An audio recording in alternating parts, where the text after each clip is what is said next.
गासैबो रायजो राजा नोंथांमोनखौ गिबियावनो खुलुमहरनाय थाबाय लोगोसे जाय बिथांमोना आंनि बे चेनेलाव गोदान अन्नानै चेनेलखौ साबस्क्राइब एन्ड सापर्ट खालामलां। दिनैनि गुबै टपिक्सखौ सावरायनायनि सिगां नोंथांमोननि सेराव आं फंनैसो बाथ्रा बुंग्रोनो सानदों। रायजोफोर दिनैनि समाव जों मा नुनो मोनगासिनो दं फेसबुक टुइटार आरो इन्स्टाग्रामाव जोङो जोंनि बर' हारिनि माखासे बर' लाइमोन सिख्लाफोर आरो माखासे बर' आइजोफोरखौ गोबां जोंनि हारिनि नेमखान्थिनि बारगा माखासे नायथावजायै बुंथावजायै भिडिअस फट'सफोर पस्टफोर जों नुनो मोनगासिनो दं आरो बेफोरबायदि ससियेल मिडियानि गेजेरजों गाज्रि भिडिअस पस्टफोर भाइरेल जाबाय थानायखौ बांसिन जाबाय थानाय जों नुनो मोनगासिनो दङ। जायफोर फट'स आरो भिडिअसफोरखौ जों नोंथांमोन रायजो राजाफोरनि सिगाङाव लाबोनो हाया जेरावनोखि बैफोर फट'स आरो भिडिअसफोरा गोबां बुंथावजायै नायथावजायै सिमानि बारगा लोगोसे सरलपारानि पिकनिक स्पटखौ लानानै गावजों गावनि गेजेराव बुलायलायनाय बायदिसिना गाज्रि रावजों धमकी होलायनाय जाथायखौथ' जों बयबो मिथिखाबाय नङा होमबा रायजोफोर। नाथाय बे जालांनाय जाथायनि सायावनो आङो फंनैसो बाथ्रा बुंनो थाखाय नोंथांमोननि सिगाङाव दिनैनि बे भिडिअखौ स्पेसियेलि लाबोनाय जादों। बेखायनो नोंथांमोना बे भिडिअखौ जोबजासिम नाय आरो नायखांनायनि उनाव बे भिडिअखौ नोंथांमोना शेयार खालामना हो। सरलपारा पारा सरलपारा ना होमबा रायजोफोर। सरलपारा मिथिंगानि समायना नुथायखौ रावबो लाखुमानो रावबो दोनखुमानो हाया। दिनै बै सरलपारानि जाखिनि समायना नेचार बै नेचारखौ बाहेरनिफ्राय आउटनिफ्राय मानसिफोरा नायनो थांनानै आरोबाव साबसिन समायना खालामहैबावो। बे बाथ्राखौ बै जायगानि मानसिफोरा मिथियाबो जानो हागौ। सरलपारा पिकनिक स्पटखौ लानानै गावजों गाव बुलायलायनाय जाखिनि नुथायखौ जों नुलांबाय बेवहाय जोंहा मोनसेल' फोरमान मोनदों दिनैनि समाव बिथांमोना गोरोबलायनो रोङै साफा सुबुं, बिथांमोना रानलायनानै जानो रोङै साफा सुबुं। सरलपारा पिकनिक स्पटनि जाखिनि लकेलिटि मानसिफोरा दिनै गावजों गावनो बुलायलायनानै बेफोरबायदि जोंनि गेजेराव ससियेल मिडियानि गेजेरजों भाइरेल नुथायखौ नुनो मोनबाय जेरावनोखि दिनै जायगानि मानसिफोरानो दिनै गावजों गाव बुलायलायनाय बे पिकनिक स्पटखौ लानानै। अब्ला जों दिनै आउटनि मानसिफोरा बै सरलपारानि समायना नुथायखौ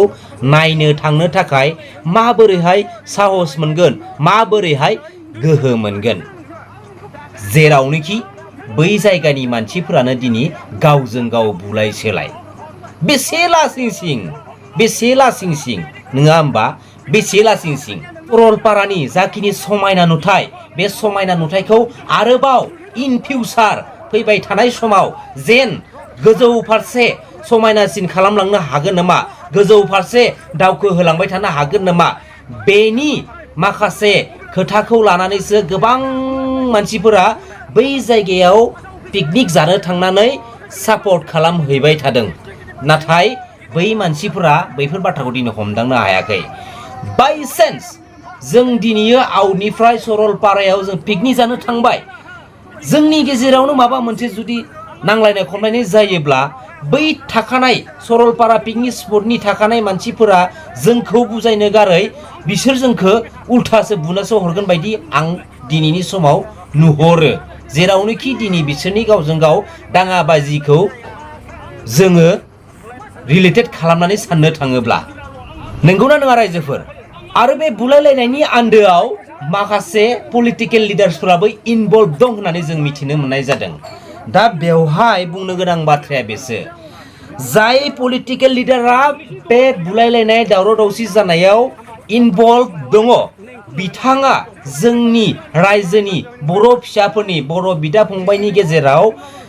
गोजोन खौसेथिखौ लुबैया नामा? बिथाङा जोंनि गेजेराव बेफोरबायदि बुलाय सोलाय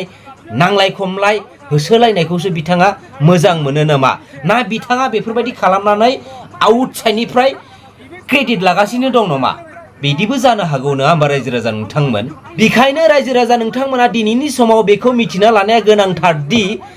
जाय पलिटिकेल लिडारा बे सरलपारा पिकनिक स्पटनि दावराव दावसि जानायनि आन्दोआव इनभल्भ दङ बे लिडारखौ नोंथांमोना मोजाङै दिनैनि समाव सिनायना लानाया मोस्ट इम्परटेन्टसिन होननानै आं सानो आरो जायफोर मानसिफोरा बै पलिटिकेल लिडारनि बाथ्रा लानानै बै पिकनिक स्पटआव बेफोरबायदि जाथायखौ जाहोलांबाय बैसोरो साफा साफा सैमासो फिसिजानानै दोनजानाय माफा माफा सैमासो बिसोरो र' आं प्रमद बर' सानाव फन खालामनि दै प्रमद बर' सानाव फन खालामनि बिथां जोंनि बिटिसिनि सिएम दानि सिएम प्रमद बर'आ मिथियाब जानो हागौ बे सरलपारानि बुलायलायनाय जाथायखौ ना होमबा डाइरेक्ट फन खालामनानै बिथांखौ आं बुंहरनि दै प्रमद बर' सानाव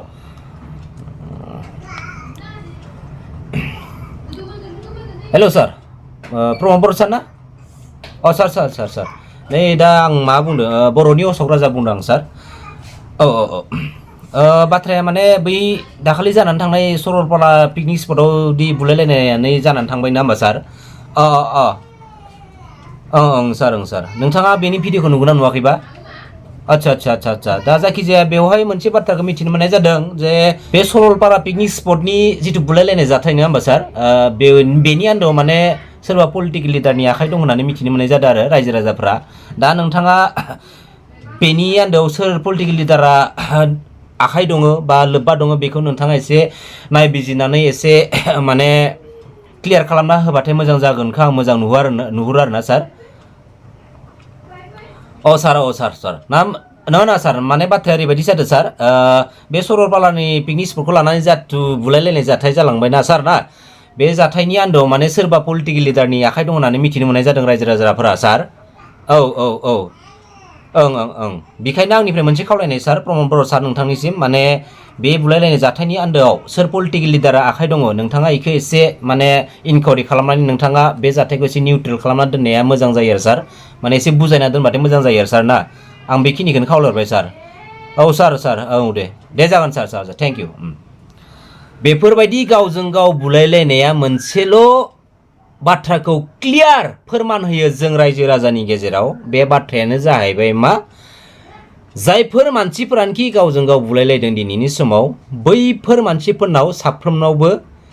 मेनकाइन्ड मानसिनि आखुनि जिथु गियान थानांगौ बे गियाना बिसोरनाव गैजोबा जेरावनोखि बिसोरो दिनै सर्ट टेम्पार माइन्डजों साननानै बेफोरबायदि कन्डिसनखौ दिनै बिथांमोना जाहोहोलांबाय दासिमबो जि जोंनि गेजेराव गावजों गावनो सैलायि सैमा अमा बायदि जालायबाय थानाय बेफोरबायदि मानसि दंबावो बेबो मोनसे फोरमान रायजोफोर नङा होमबा खुलुमबाय रायजोफोर खुलुमबाय